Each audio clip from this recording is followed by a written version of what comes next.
നമസ്കാരം, ഞാൻ ദിനേശ് സോബർണിയ.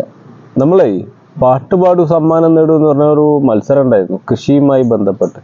അതിൽ 260ഓളം ആളുകൾ മത്സരത്തിൽ പങ്കെടുത്തു. അതിൽ 8 ആളുകളെ, ഏറ്റവും നന്നായി പങ്കെടുത്ത 8 ആളുകളെ തിരഞ്ഞെടുത്തു. അവരോട് കമൻ്റ് അയക്കാൻ പറഞ്ഞിട്ടുണ്ടായിരുന്നു.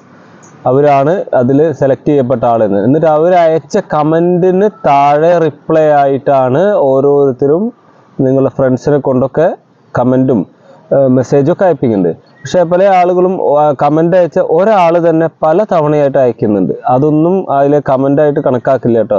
ഒരു ഐഡിയിൽ നിന്ന് ഒരു കമൻറ്റ് അതേ എടുക്കുള്ളൂ. ഒരാൾ പലതവണ കമൻ്റ് അയക്കരുത്. അപ്പോൾ നമ്മളെ മത്സരത്തിൽ ആവേശപൂർവ്വം ആളുകൾ പങ്കെടുക്കുന്നുണ്ട്. ഈ 8 ആളിൽ ആരാണ് വിജയി എന്ന് നമുക്ക് നോക്കാം.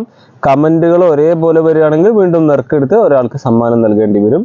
അപ്പോൾ അതുകൊണ്ട് നിങ്ങളുടെ ആവേശം കുറയാതെ വീണ്ടും വേഗത്തിൽ പുതിയ ആളുകളെ കൊണ്ട് കമൻറ്റ് രേഖപ്പെടുത്തിക്കൊള്ളൂ. Thank you.